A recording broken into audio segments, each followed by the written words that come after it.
InsyaAllah pada petang ini saya akan sambung perbincangan kitab Syarah Akidah Ahlus Sunnah wal Jamaah pada muka surat 188.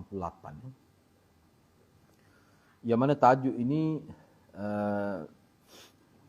perbincangan pada muka surat 188 itu sebenarnya berkait dengan asas-asas ibadat dalam Islam. Asas-asas ibadat dalam Islam. Jadi di bawah tajuk asas-asas ibadat dalam Islam dikemukakan tajuk di bawah itu berkenaan dengan ta'arif ibadat atau definisi ibadat. Itu telah kita bincang sebelum ini. Kemudian B, asas-asas ubudiyah yang benar. Bila kita kata ubudiyah, apa maksudnya? Itu pun telah kita bincang. Jadi bahagian C, syarat diterimanya ibadat. Jadi semua ibadat ni banyaklah. Mana orang yang terlibat dengan ajaran salaf pun dia ada ibadat cara dia. Mana-mana agama, mana-mana ajaran, tak kiralah betul ke, benar ke, dia ada ibadat. Jadi umat Islam ini, ibadat itu merupakan perkara yang utama. Tujuan diciptakan manusia untuk ibadat kepada Allah Subhanahu Wa Taala. Jadi seperti yang telah kita bincang dalam sesi sebelum ini, bahawa bila sebut ibadat tu maknanya semua tindak tanduk kita tu dikira ibadat. Membuat ataupun melakukan sesuatu yang Allah redha, itulah ta'rif ibadat yang merangkumi ibadat khusus dan ibadat umum. Di bawah bahagian C itu disebut dua perkara yang paling asas untuk supaya mana-mana ibadat yang dilakukan itu diterima oleh Allah. Yang pertama ikhlas, yang kedua ittiba', iaitu mengikut Rasulullah sallallahu alaihi wasallam. Bila kita nak buat ibadat, dia kena ada ilmu dulu. Rasulullah buat macam mana? Tujuan apa tu? Supaya kita dapat pahala, supaya kita dapat redha Allah Subhanahu Wa Taala. Ni dia panggil ittiba'. Ni. Kalau ikhlas saja, tiba-tiba ibadat yang dilakukan itu tidak menepati contoh yang ditunjukkan oleh Rasulullah, maka itu berlawanan dengan ittiba'. Ittiba' ni maksudnya kita ikut Nabi. Nak ikut ni kena tahu dulu. Mana bila Nabi buat begini, kita akan buat beginilah. Cuma yang kita belajar tu, nak tahu. Nak tahu apa yang Nabi buat. Dalam masalah ni apa yang Nabi buat. Sebab hadis ni ada yang sahih, ada yang tidak sahih. Jadi antara peranan guru adalah memberi nilai kepada pelajar dari sudut pengesahan hadis itu. Mana kita belajarlah, ini tidak sahih sebab apa? Yang ni sahih. Yang ni disebut dalam kitab. Itu peranan guru. Sebab tu kita bergantung dengan guru. Setiap orang dia akan bergantung dengan guru. Tak ada seseorang direct pada Quran dan hadis tanpa ambil maklumat daripada guru. Itu tidak ada. Daripada sekecil-kecil, manusia yang belajar daripada sampai ke peringkat tinggi, mereka bergantung dengan ulama. Ulama lah yang memperjelaskan tentang ittiba' itu. Nak ikut Rasul kena buat. Yang ni tak boleh buat sebab dia bercanggah dengan amalan Rasul. Hadis ni walaupun ada tapi dia tidak sah. Siapa yang memberi tunjuk ajar kepada kita sebegitu? Ulama lah. Patut ulama ni pun ada dua. Ulama yang benar dan ulama yang tidak benar. Ataupun disebut sebagai ulama yang ulama su'. Ataupun setengah tu disebut sebagai ulama dunia. Ulama akhirat, ulama yang benar. Jadi kita belajar dengan ramai guru, kita boleh kenal. Kita boleh tahu maklumat itu salah ataupun tidak. Kita boleh dapat perbezaan itu, kita boleh kesan perbezaan bila kita belajar dengan ramai guru. Itu hikmah. Sebab guru ni mungkin tersalah. Jadi maklumat itu kita akan dapat daripada ulama lain. Sebab itu sekarang ni dia ada satu, bagi saya ni satu perbuatan yang tak betul lah.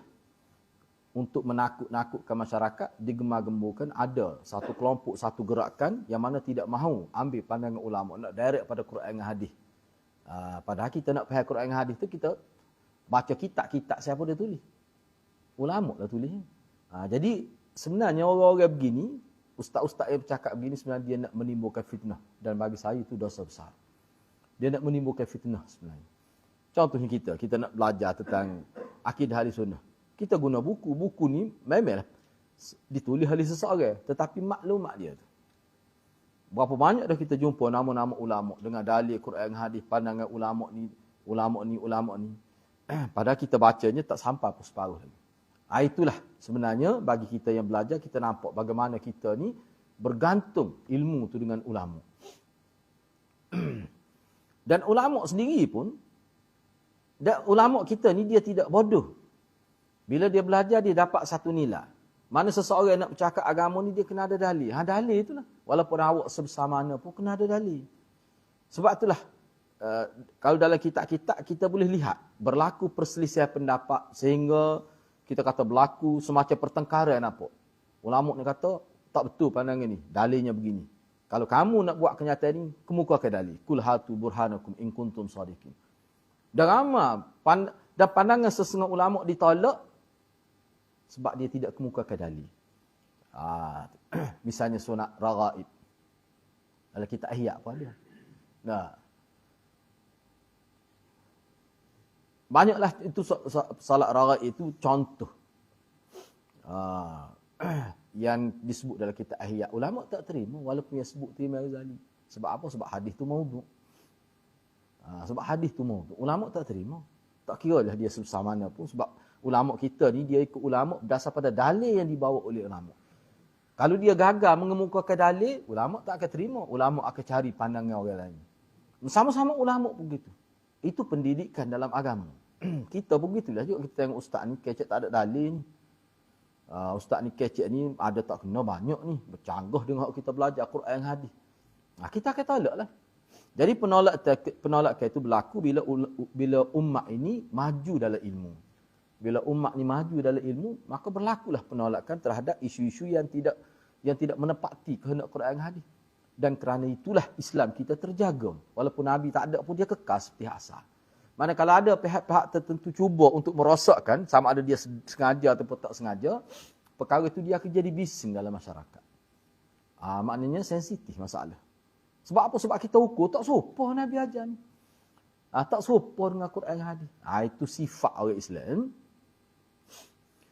Baik, sebagai sambungannya, di bawah perkara C itu syarat diterimanya ibadat. Antara dalil ibadat yang dilakukan itu diterima bila ada dua syarat, ikhlas dan ittiba'. Antara dalilnya adalah firman Allah. Bala man aslama wajhahu lillah wa huwa muhsin falahu ajruhu 'inda rabbih wala khaufun 'alaihim wala hum yahzanun. Tidak.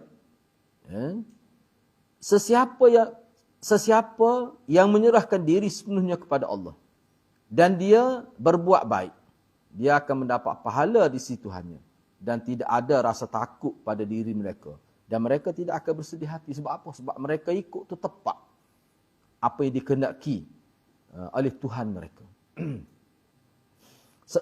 Bala, kalau saya nak terjemah dalam bahasa lebih mudah lagi, ya. Kita boleh kata bala tu maknanya ya. Sesiapa yang aslama wajhah, sesiapa yang pasrah kepada Allah, sesiapa yang menyerahkan diri dia kepada Allah. Islam ni maknanya orang yang menyerahkan diri dia kepada Allah. Gapa-gapa dia akan rujuk pada Allah. Masuk bila air baca sebut nama Allah.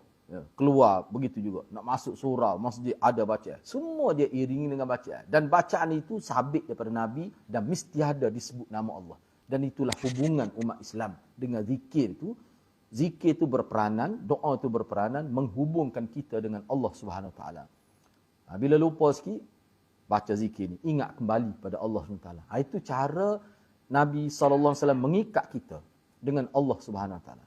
Sebab Nabi dia ikat kita. Nabi ni dia mengajar bagaimana kita nak menjalin hubungan dengan Allah. Supaya hubungan kita tu betul seperti yang Allah kehendaki. Takut jadi salah. Sebab memang terbukti manusia ni ada berlaku kesalahan dalam dia nak menghubungkan diri dia dengan Allah dalam bentuk ibadat, dia berlaku kesilapan. Memang ada berlaku. Contoh paling jelas tu, Kristian tu lah.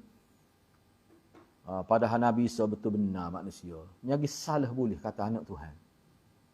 Siapa perekat tu salah bukan kecil-kecil tu. Akhir sekali mak dia pun jadi Tuhan juga. Gabung tiga tu jadi kuat lah. Kalau Tuhan bapak tu kuat sungguhnya. Mari mana aja gitu. Padahal Nabi Isa tentu manusianya. Itu ayatnya manusia ni kan dia boleh tersalah. Tapi begitulah takdir yang Allah takdirkan kepada Kristian. Allah tidak lahir ulama-ulama dia seperti ulama Islam di zaman Nabi. Dia sanggup mati, sanggup dicerca, sanggup difitnah kerana nak mempertahankan kebenaran. Jadi berlaku cabar-mencabar, debat dan sebagainya. Semua tu dalam konteks bila ada orang yang degil menyebarkan kesesatan itu. Itu sebenarnya berlaku. Timbul semuk dalil, minta dalil, semua tu berlaku kerana apa? Ittiba'. Orang tidak persoal ikhlas tak ikhlas tu. Waktu awak dengan Tuhan.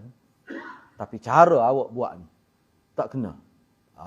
Itu jadi perlu perbincangan itu. Itu semua tu atas rasa apa? Nak pastikan ittiba' itu betul.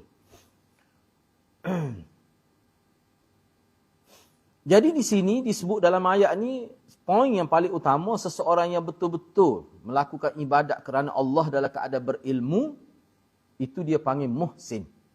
Itu disebut sebagai muhsin. Jadi bila sampai ke peringkat muhsin, muhsin mana orang yang berihsan dalam ibadat, maka dia akan dapat pahala di situ dia. Baru boleh pahala. Kita tahu dah, kita bincang dah sebelum ni, muhsin itu ihsan. Anta'budallah mal ihsan. Kan Nabi tanya hadis tu, apa ihsan itu? Al-ihsan anta'budallah ka'annaka tarah. Fa illam takun tarah fa innahu yaraka. Kamu beribadat kepada Allah seolah-olah kamu nampak Allah. Kalau kamu tak boleh bayangkan begitu, kamu yakinlah Allah sentiasa melihat amal perbuatan kamu. Jadi seseorang yang taat kepada Allah dalam rupa itu, dalam bentuk itu, pasti dia akan jaga kualiti ibadat dia. Sebab dia yakin Allah sedang melihat dia. Maksud yakin Allah melihat itulah orang panggil zikrullah itu. Itulah zikir itu. Ingat kepada Allah itu.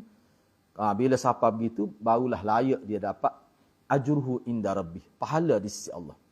Lepas tu dia tak rasa takut. Dia tak rasa takut. Dia tidak rasa sedih untuk bertemu Allah. Sebab apa tu? Sebab dia yakin amalan yang dia buat di dunia ni betul.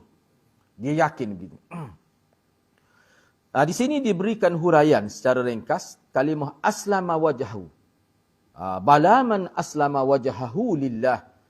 Aslama wajhahu ni mana menyerahkan dirinya.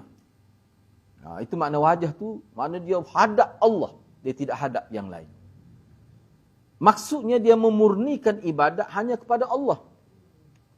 Wahwa muhsin, berbuat kebajikan artinya mengikut Rasul. Mana dia niat tu betul kerana Allah, dan yang dia buat pun muhsin. Muhsin itu makna betul-betul mengikut Nabi. Itu baru panggil muhsin dalam ibadat. Hak kita sebut sebagai ittiba'. Tadi disebut ittiba'. Kalau tidak dikira sebagai ihsan dalam ibadat. Kalau bercanggah dengan ajaran Nabi. Syekhul Islam Ibn Taymiyah rahimahullah mengatakan, inti agama ada dua asas. Iaitu kita tidak beribadat kecuali hanya kepada Allah, dan kita tidak beribadat kecuali dengan apa yang Allah syariatkan. Tidak dengan bid'ah. Ibadat kita tak akan jadi bid'ah sama sekali. Kalau otak kita, pemikiran kita letak, Nabi buat ke tidak begini. Kena tahu dulu, ibadat ni jelas daripada Nabi. Tak akan jadi bid'ah tu kalau kedudukan umat Islam berfikir begitu. Sebagaimana Allah berfirman, "Faman kana yarju liqa'a rabbih falyamal 'amalan salihan wa la yusyrik bi'ibadati rabbih ahada." Sesiapa sahaja yang mengharapkan pertemuan dengan Tuhannya, maka hendaklah dia mengerjakan kebajikan. Dan janganlah dia mempersekutukan dengan sesuatu pun dalam beribadat kepada Tuhannya. Jadi, sesiapa yang mengharap bertemu dengan Tuhan ni apa maksud? Kalau dalam tafsir tu dia bincang tu. Apa maksud faman kana yarju liqa'a rabbih? Apa maksud? Sesiapa yang mengharapkan bertemu Tuhan dia, maka dia kena melakukan amal soleh. Jadi bertemu tu untuk apa? Kenapa dikaitkan pertemuan Tuhan dengan buat amal soleh? Makna bertemu Tuhan ni adalah untuk dapat upah. Kalau kita sebut dapat upah lah. Tu. Sebab maksud bertemu dengan Tuhan ni mengikut ulama, maknanya kita dihadapkan di hadapan Allah untuk dihisap. Apa yang dihisap? Kehidupan kita. Yang dihisap tu adalah kehidupan kita. Siapa dia buat baik, dia akan tengok balasan baik. Siapa dia buat jahat, dia akan tengok balasan jahat. Walaupun baik, jahat itu sekecil debu, seberat atom, tetap akan dikira oleh Allah. Tak akan berlaku kecuaian di situ. Itu maksud bertemu Tuhan. Sebab tu orang beriman, dia harap nak bertemu Tuhan. Sebab dia yakin dengan hidup dia. Dia yakin dengan amalan yang dia buat. Hak takut nak jumpa Tuhan ni, buat-buat tu lah. Buat kafir, ahli bid'ah. Orang yang sentiasa tidak ikhlas dalam hidup. Itu dia takut nak bertemu Tuhan ni. Sebab dia boleh anggadah tu. Apa keputusan dalam hidup dia. Sebab hidup dia penuh dengan munafik. Kita orang Islam tidak. Hidup kita sentiasa benar. Sentiasa mencari kebenaran. Apa saja kita buat, kita cuba dekatkan. Ikut Rasulullah. Kita tidak takut tu. Bahkan mengharap bertemu Allah tu. Sebab kita tak dapat tu semua tu yang dicadangkan dalam agama. Tawaran-tawaran besar tu kita hanya dapat selepas mati. Dalam ayat lain Allah berfirman.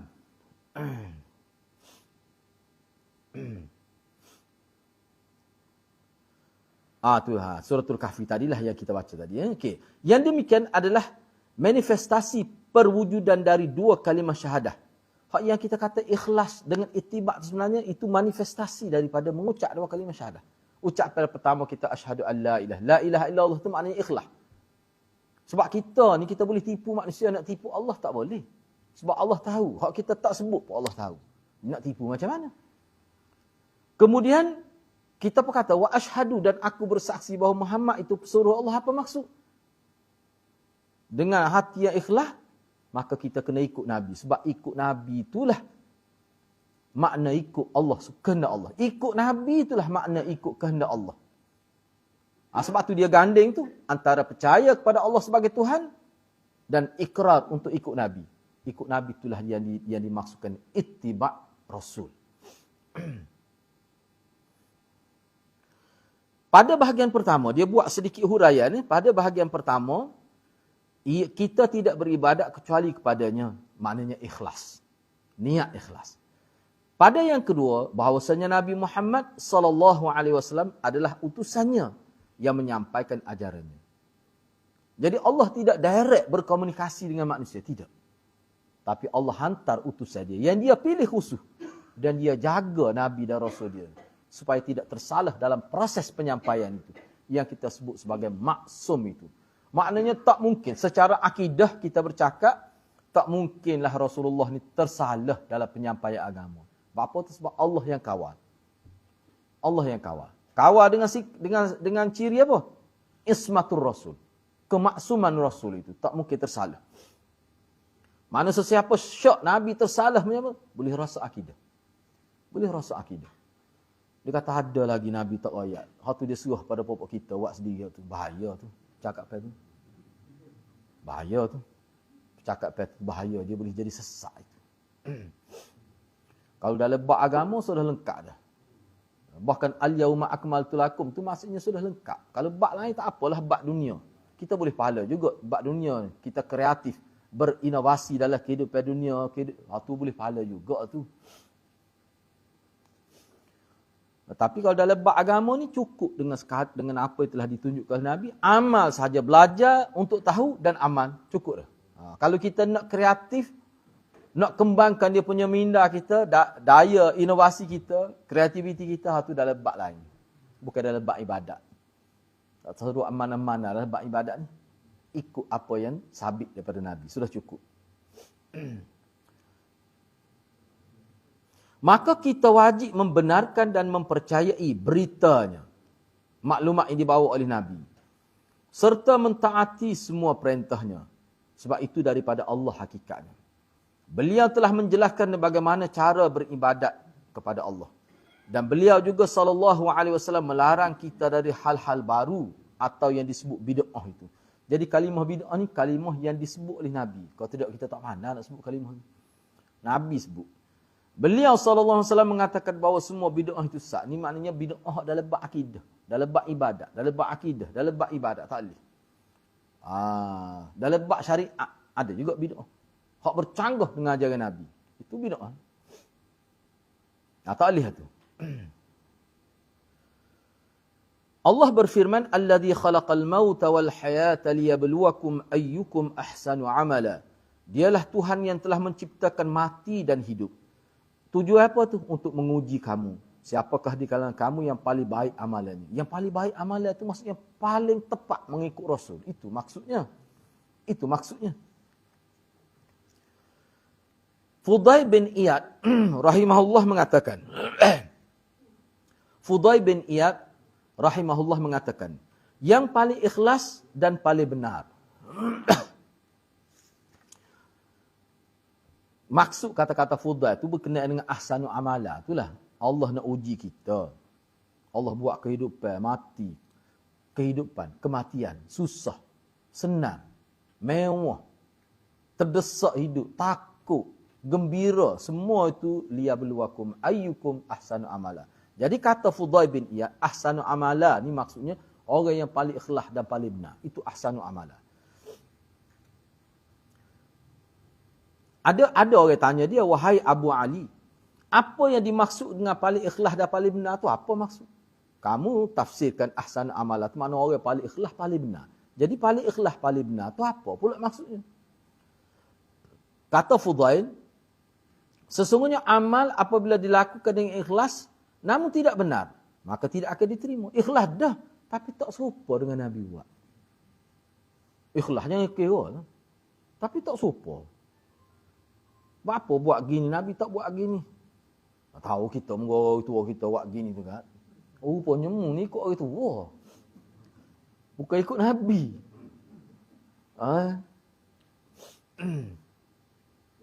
Memang ada pun jawab gitu. Ada. Zaman Abu Jahal pun gitu buat jawapan. Siapa kelah ni? Tak kira ulama kita bodoh dia. Kata masalah bukan ulama bodoh. Bodoh. Ulama cerdik. Tak ada masalah ulama. Sebab tu kita tidak soal ulama dulu. Dia. Hak dia buat tu kita tak boleh buat banyak mana. Kebaikan dia. Tak secara lah dia tu. Sesat dah urusan dia tu. Kita ni pula ni. Hak tak mati lagi. Hak tu lah maksudnya. Jadi kata Fudail gitulah. Tu. Ikhlas dah tapi tak benar. Tak akan diterima. Tak benar tu maksud tak serupa dengan hak Nabi dia. Maka Allah tak akan terima walaupun ikhlas pun. Dan apabila dilakukan dengan benar namun tak ikhlas, maka tidak akan diterima hingga dia ikhlaskan hati dia. Buat tu betul dah tapi riak pula. Buat tu kerana nak menunjuk pada orang pula. Tak ikhlas, tak boleh juga. Yang dilakukan dengan ikhlas ialah hanya ditujukan untuk Allah. Niat tu tulus kepada Allah. Sedangkan yang dibuat itu benar-benar menepati sunnah Rasulullah. Campur dua tu barulah diterima ibadat. Makbul indallah. Diterima di sisi Allah. Ibadat di dalam Islam tidak disyariatkan untuk mempersempit dan menyusahkan manusia. Tidak. Dan tidak pula untuk menjatuhkan mereka dalam kesusahan. Mana syariat yang diturunkan oleh Allah dan disampaikan oleh Rasul bukan untuk menyusahkan manusia. Tak ada satu pun ajaran agama ni yang menyusahkan manusia. Sehingga tak boleh buat. Tak ada. Islam kata tak boleh berzina. Apa-apa. Tapi boleh nikah. Bagi tu lah tu sebenarnya. Lepas tu dia kena hak ni tak boleh. Tak boleh nak gila-gila apa kambing gitu. Tak boleh sebab kamu manusia. Bukan kambing. Kambing tak apa. Lepas tu anak dia besar, anak dia pula dia naik. Kambing tu. Kamu manusia. Ada akal. Ada perasaan. Sangat berbeza. Tu Jadi, kalau kita nak bincang panjang, zina ni kesal dia lah macam mana pula zina ni. Ingat saya sebut satu majalah. Ni tahun 90 berapa, 93, 94 gitu. Kesal anak zina muta'ah. Di Tehran, sampai 50,000 ada. Yang terbiar. Apa kesal dia? Masa tu, tahun 94 gitulah lebih kurang. Saya baca dalam satu majalah di Lebanon. Dia ada artikel tu. Saya tak ingat apa namanya. Saya baca sendiri. Waktu tu, waktu internet dah. Walaupun tidak sehebat sekarang ni. Terkejut kita baca. Kesal dia. Tu. Akhir sekali, kesal daripada anak yang tidak, yang tidak, kita kata diurus dengan baik lah. Sebab anak zina. Tak ada siapa bertanggungjawab. Sebab dalam ajaran Syiah ni, maknanya suami Mut'ah tu dia langsung tidak ada tanggungjawab dari sudut fiqh dia terhadap anak itu. Tanggungjawab pada perempuan. Tak perempuan ni pun dia ada masalah cara dia sebab dia bila berkahwin melalui mut'ah tu perasaan kasih sayang tidak sama dengan nikah dengan cara halal tu. Menyebabkan anak terbiar begitu. 50,000 cuba bayangkanlah. Apa yang akan jadi? Kesal. Gejala sosial tu kita kata. Beratlah. Atau Islam tak benar tu zina. Atas nama apa pun tak boleh zina ni. Syiah dia tukarlah atas nama mut'ah nikah. Dia letak nikah mut'ah. Zina ni tidak dianggap sebagai nikah. Dia tidak anggap sebagai nikah. Bukan pernikahan tu. Apa sahajalah kita kata yang dilarang oleh agama. Kalau kita kaji, mesti ada kesan buruk pada kehidupan manusia. Takwil nikah amal. Sekat pak ya, apa-apa. Takut tak ada. Hak tu pun kena ada. Syarat dia pun kena ada. Apa tu? 1. Hak tu asah. 2, 3. Boleh, tapi kena ada. Kalau tidak ada, jadi boleh dosa. Tidak boleh pahala. Dosa pula, dosa lagu mana? Setiap saat. Bukan dosa. Kalau mengumpat ni masa tu yang kata dia mengumpat setengah jam tu ya. Ni dak ni sepuluh orang dedah aurat lah. Dia tubik waktu pagi pukul 8, balik pukul 8 pula. Maknanya 12 jam. 12 jam boleh dosa sama. Tu berat tak berat? Kalau fitnah ni kita kata boleh jadi fitnah ni sekali tu lepas tu hilang orang tak tahu. Tersembunyi maklumat fitnah. Tak ada lah. Kalau kecuali kesal dia tu panjang juga. Itu lain cerita. Tapi waktu dedah aurat ni, dalam tempoh tu, dikira dosa. Sebanyak mana tak tahu lah. Sebab tu ulama kata besar orang 40 tahun hidup dalam keadaan itu ni, nak buat macam mana? Kena usaha lah. Kena usaha. Akan tetapi, ibadat itu disyariatkan untuk pelbagai hikmat yang agung. Ada hikmat di sebalik itu. Kemaslahatan besar yang tidak dapat dihitung jumlahnya. Pelaksanaan ibadat dalam Islam semuanya mudah. Tak ada yang susah, tak ada yang payah pun. Tak ada yang payah pun. Kita kata tu jauh sonak tu. Lari gagal zaman dulu kan tak? Petah. Kalau Datuk Mudin telefon, dah dah. Kalau dah rakyat kita. Ingat zaman dulu. Datuk Mudin ingat tak? Saya pernah tengok lari. Lebih pada nak melih lembu. Lembu lari. Ni pun lari juga, nak melih juga dia kira tu. Kita kata wak naik tu. Orang kalau kita baca dari sudut sains, perbuatan tu memang diiktiraf dari sains. Sebagai perkara yang baik untuk kesihatan dari sudut seks dan sebagainya. Sehingga ada orang tidak Islam pun ada yang sunat. Apa tak ada? Sebab dia tengok kebaikan tu. Dari sudut kebersihan, dari sudut kita kata seks, banyak perkara lah. Banyak perkara. Lepas tu, masalah dia kerak kulit ya. Maksud using lah. Patut berlaku itu tu. Itu bukan masalah. Itu masalah doktor tu buat tak kena. Bahaya tunggu-tunggu. Dia kata tinggal tunggu dia kata. Ada berlaku. Itu kesilapan dia. Agama tidak suruh gitu. Jadi maknanya kita, ni saya ambil contoh ni benda yang kira-kira orang takut. Sebab dulu diugut orang kafir tu dengan sunat tu. Dia kata, kalau masuk Islam kena kerak. Tengok kena kerak. Mana sabar? Mu tak kelih ke orang Islam ni kau hama. Kerak kan? Makna buat sikit tu ya. Enggak sungguh-sungguh tempat tu budak kecil sebelum sekolah lagi. Setengah-setengah negara. Tak ada apa-apa pun. Jadi, nak ayatnya Islam ni tak ada sesuatu yang berdua. Walaupun nampak zahirnya macam sakit lah tu tak? Sebab beranak lah. Bersakit tak si mana? Berat lagi tu. Tak ada orang atas muka dunia. Tak molek beranak apa-apa. Sakit. Patut tak sama anak. Patut lagu mana? Tu Islam nak ayat. Bahawa kadang-kadang nampak sakit tu. Di sebalik tu. Besar tu. Peranai. Beranak tu. Untuk kelangsungan hidup manusia. Begitu juga dalam agama. Walaupun siapa perekat potong, pancung kepala orang buat kesalahan tertentu. Semua tu untuk kebaikan. Pada kematian itu ada kehidupan. Kan dalam Quran pun sebut. Bagi orang-orang yang bunuh orang ni. Kematian dia tu seolah menghidupkan orang lain. Orang lain ni tak perlu hidup. Di antara keutamaan ibadat adalah bahawasanya ibadat dia boleh menyucikan jiwa, membersihkan hati dan mengangkat seseorang itu ke darjat yang tinggi menuju manusia yang sempurna. Dengan ibadat tu dia menaikkan darjat seseorang. Orang yang ibadat dengan cara betul, memahami hikmah ibadat, terdidik dengan cara ibadat, dia akan jadi baik. Wujud akhlak Wujud sifat yang tinggi. Manusia tu. Itu kesan dia. Kan? Sebab itulah kalau kita belajar kitab-kitab tazkiyatun nafs, salah satu proses untuk baiki diri adalah buat semakan terhadap salat itu. Kena siasat salat tu betul ke tidak, tepat ke tidak, menepati tidak ciri salat Nabi. Tu. Dia kalau rosak di situ, kita kata selek di situlah kita kata, punah di situ, tak tepat pengamalan salat, dia memberi kesan pada akhlak. Memberi kesan pada kehidupan manusia tu. Baik, setelah kita pergi pada poin yang ke-10, mengambil lahiriah Al-Quran dan As-Sunnah merupakan prinsip dasar Ahlus Sunnah wal Jamaah. Ni tajuk yang perlu dihadam betul-betul. Ni lah silap-silap hari bulan betul lah sebab hidup kata tu. Ni pok ni nak Quran dengan hadis, tak sehambiah ulama. Faham secara literal, faham secara zahir. Tak betul. Ni asas prinsip. Mengambil makna zahir Al-Quran dan Sunnah. Itu merupakan prinsip. Makna dengan disiplin. Sebab tu ulama-ulama kita ni belajar, mengaji, buat kajian, beribu-ribu. Biasa je ulama kita dulu. Imam Syafi'i beribu guru. Buat apa tu?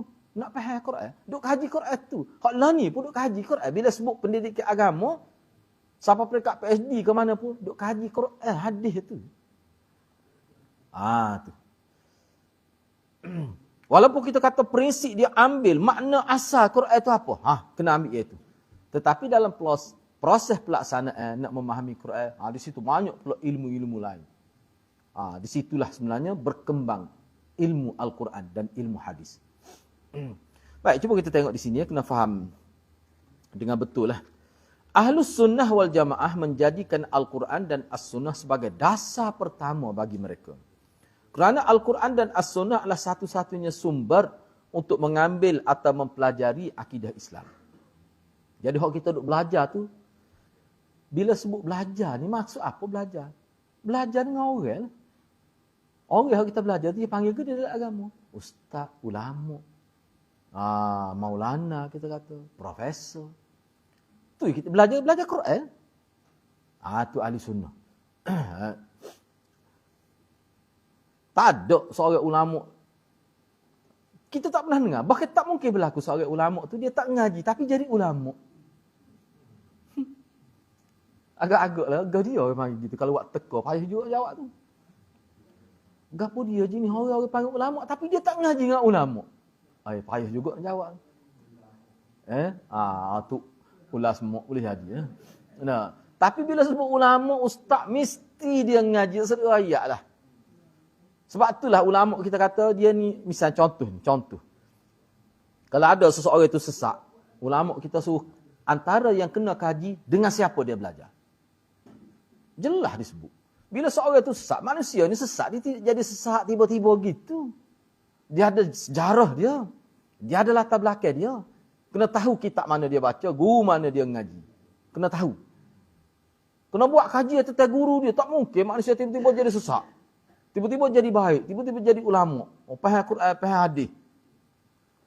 Tak ngaji dengan siapa-siapa. Nak buat natu kau gitu. Kalau orang tanya kita, ni dia ni hebat ni, boleh buat natu ustaz sebab dia tak ngaji siapa tapi alim besar. Kita kata hot tudah ni. Faham tak apa, tak apa tu. Kau jenis pasti tak ngaji ni, jin jala dah tu. Orang ngaji lain kira. Tak sombak wan. Ngaji lain. Dia nak tolong dia siapa pergi kat tu. Baru ngapuh nak tolong. Kalau tolong sikit-sikit tu orang panggil tolong juga. Baik tolong pergi kat tu lalu. Ni orang panggil tolong peringkat antarabangsa. Baru ni dia setakat apa ni nasional, ni peringkat international. Tu dia, ketolulah dia tu. Payah. Dia ingat mudah nak jadi tolu, payah juga. Jangan kita ingat mudah nak jadi baik pun payah, nak jadi tolu pun payah. Dia perlu masa juga nak jadi tolu ni. Lepas tu di mana kesudahan dia, tengoklah. Tu kita tak nak ayat. Fir'aun buat kira. Dia ajar semula Fir'aun tu. Dalam kesebuah Allah kata waqala ana rabbukumul a'la tu dia ajar semula Fir'aun tu. Bisa tak bisa Lah. Nah. Sebab tu dia nakik. Saya nakik. Saya kata ni pokok berbalism.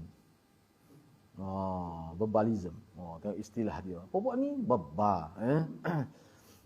Tapi ada lagi orang bebar pada dia dah tidur tak bangun-bangun. Orang ni tak kata ke dia. Nah. Orang duduk sibuk kalut. Dia tu ada. Nyatok tidur tu bakal lepet. Jeket dia telinga. Tak bangun-bangun. Berat sengoti. Lemah kita tengok. Orang duduk balas geger. Dia relax. Tidur. Mata pun tak buka. Lemah sungguh.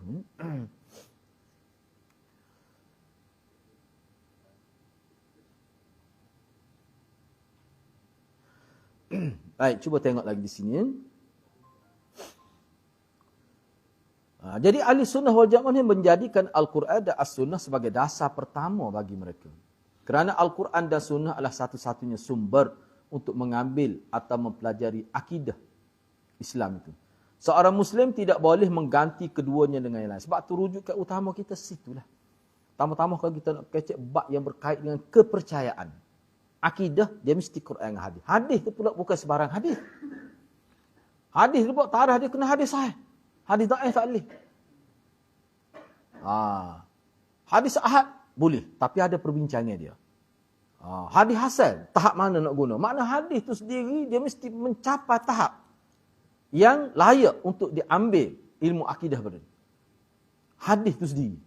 Lepas tu kita nak tahu macam mana? Dengan ulama lah. Kita belajar dengan ulama lah.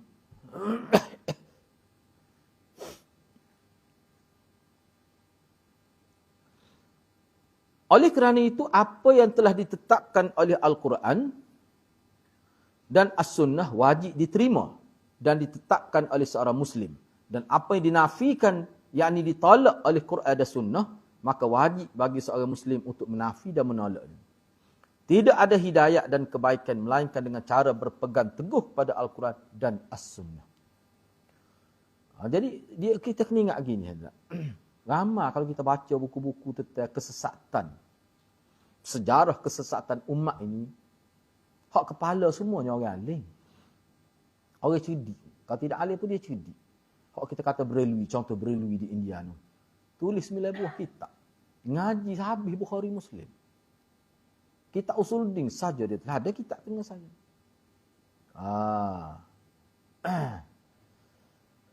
Bukan main-main. Dia boleh baca Bukhari. Tapi sesat. Apa tu? Kerana ghuluun fis salihin. Kerana dia melampau memuja Nabi. Pokok dia ni, ketika dia sambut maulid Nabi tu, dia letak kerusi yang paling cantik. Sebab dalam akidah dia, Nabi akan hadir dalam majlis maulid itu. Orang kita bukan buat juga gitu. Dulu orang kita lah ni pun ada lagi. Ada pula lah ni yang saya tahunya. Letak kerusi. Sebab dia kata Nabi semasa dia mati, dia lebih hidup daripada dia. Jadi tak pelik lah kalau dia nak pergi satu masa buat maulid 10 tempat, dia boleh pergi. Serentak. Sebab kehidupan dia tu lebih hebat daripada semasa dia hidup. Sebab tu saya kata, maknanya orang sesat ni dia tak ada asas pun. Dia tak ada dalil pun. Semua tu berdasar pada andaian dan perasaan sahaja. Sebab tu kita tengok kebanyakan pun dia memang ulama sebut dalam kitab. Pokok salah ni memang dia banyak sungguh guna hadis-hadis yang dhaif. Sebab apa? Nak cari sahih payah. Benda-benda gitu. Kena cari dhaif. Patut kita boleh perhati. Kita boleh perhati cara bercakap tu lain. Orang hak jenis gini. Ulama kata.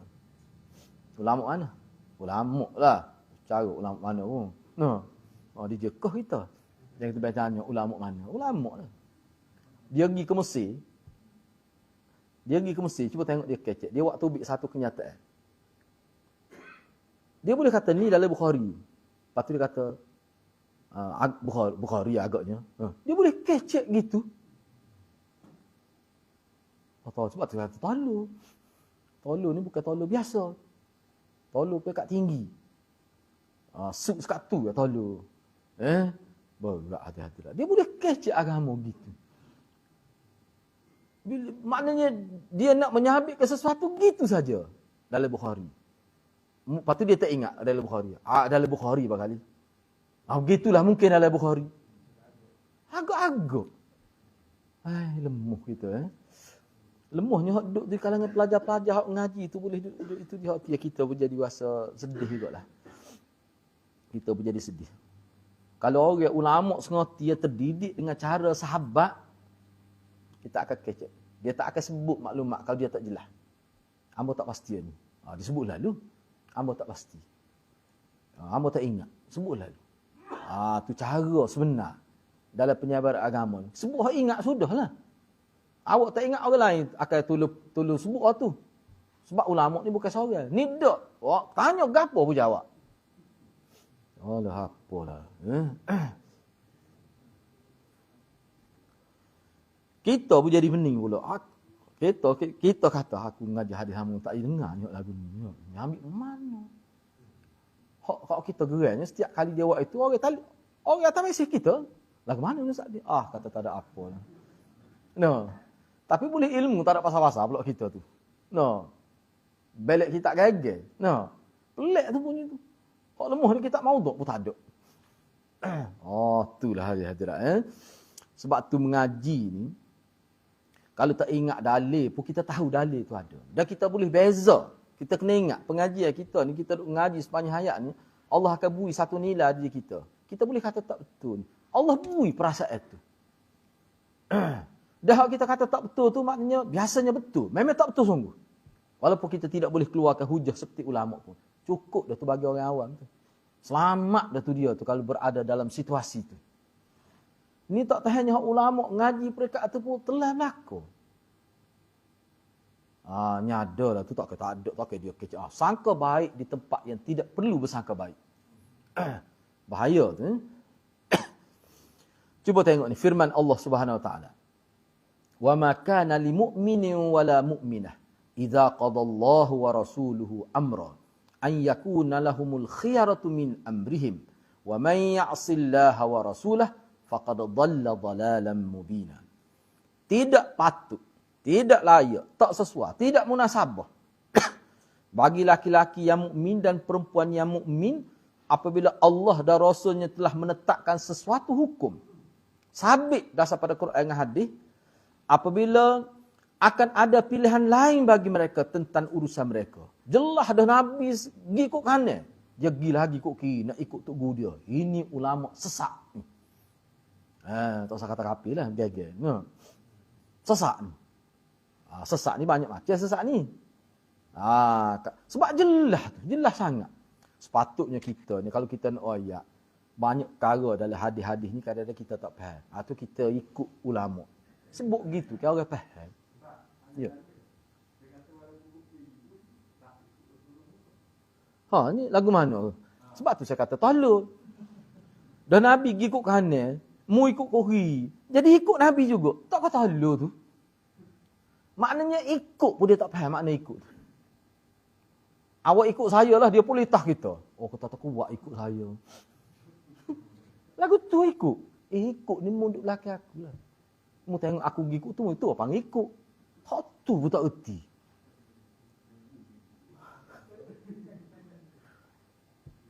Hak tu yang kita lemah. Tapi orang jadi golongan-golongan dia panggil ta'asubi. Pokok ta'asubi ni satu penyakit. Ta'asubi. Waktu Wahabi, ni ta'asubi. Ta'asubi ni mana kelompok yang ta'asub, fanatik. Ni kena dia panggil penyakit ta'asubi. Ta'asubi tu bahasa Arab. Ta'awi semacam. Ta'awi nak sujari maulid. Dia buat ibarat tu salah, terai salah.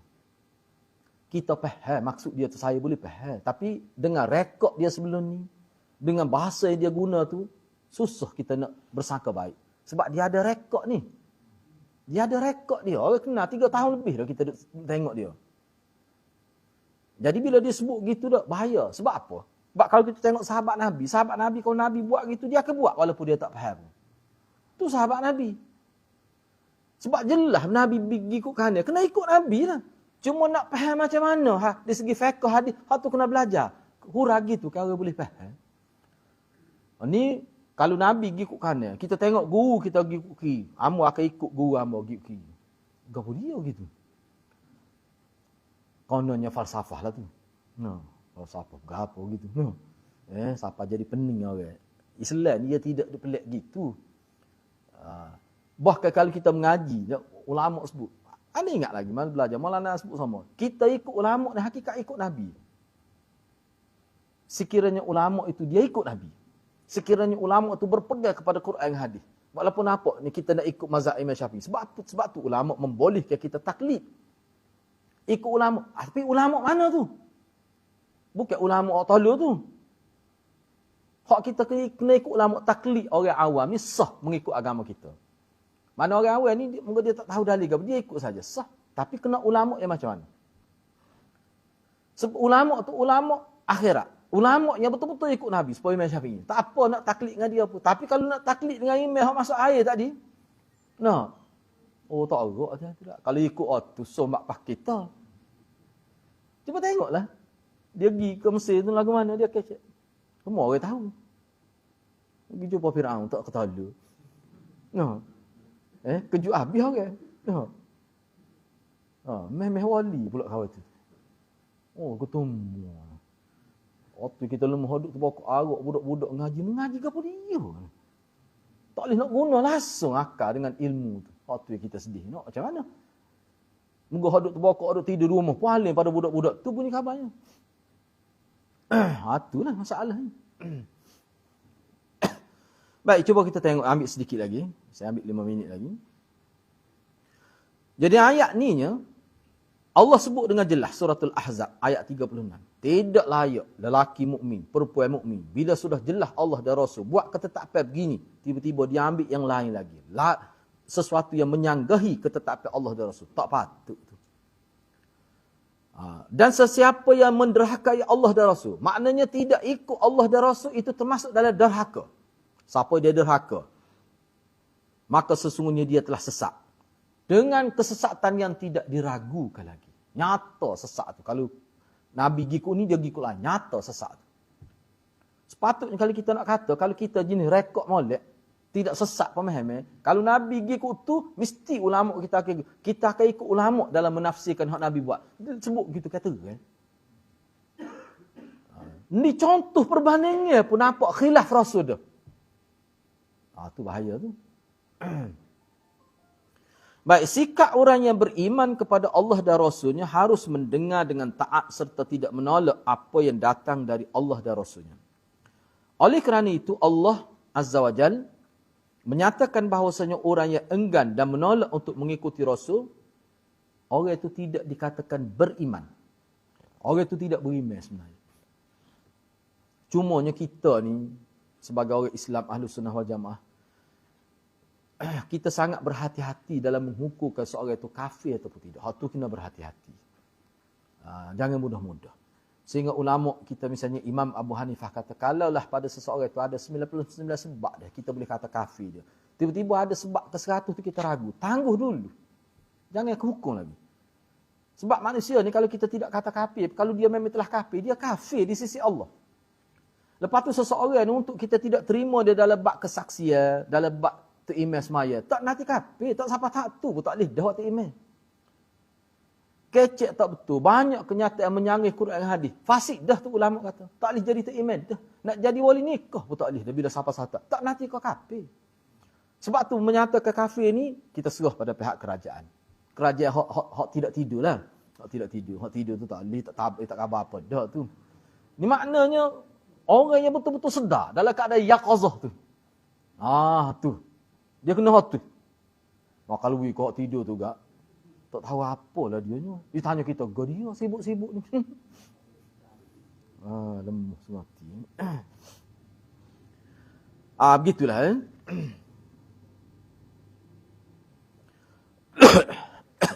Jadi kena berhati-hati.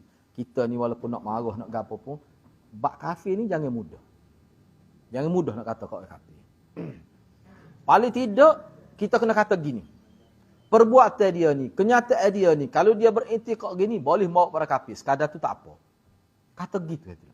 Boleh bawa pada kafir ni. Percaya kepada ada lagi kuasa ghaib, rijalul ghaib. Sama ada ahlu naubah. Tak kira lah apa saja. Maknanya kalau kita tidak layan dia, tidak berzikir, tidak berzikir untuk dia, boleh jadi dia marah. Jadi hujan tak turun kau. Tu boleh bawa pada kafir tu. Tak usah kata lagi. Tapi boleh bawa pada kafir. Tu. Kecuali dia sebut terang. Dia kata ahli naubah ni ada kuasa menurunkan hak tu, tak payah kata, memang kafir. Tak payah kata. Kau seterang tu. Tak kata apa kafir. Tu. Dia kalau siapa tahu tu, kalau kita kata dia kafir, orang tak kata gapo kita. Cuma-cumanya Islam ni dia begitu. Sebab kafir-kafir ni berat terlajuk. Rosak habis kebaikan manusia tu. Sebab tu jangan mudah-mudah lah. Kena berhati-hati. Baik, saya ambil satu lagi. Allah berfirman, "Fala wa rabbika la yu'minuna hatta yuhakkimuka fima shajara bainahum, thumma la yajidu fi anfusihim harajan mimma qadaita wa yusallimu taslima." Maka demi Tuhan engkau, mereka tidak beriman sebelum mereka menjadikan engkau, wahai Muhammad, sebagai hakim pemutus dalam perkara yang mereka perselisihkan. Sehingga kemudian tidak ada rasa keberatan dalam hati mereka terhadap keputusan yang engkau berikan. Dan mereka menerimanya dengan sepenuh hati. Mana orang yang tidak terima ajaran Nabi, ambil ajaran yang lain, sebenarnya orang ini tidak beriman sebenarnya. Sebenarnya. Begitulah. Jadi saya setakat itulah dulu. Setakat itulah dulu, kita sambung minggu hadapan. Okay, ada apa-apa persoalan ke? Kalau ada boleh dipersilakan.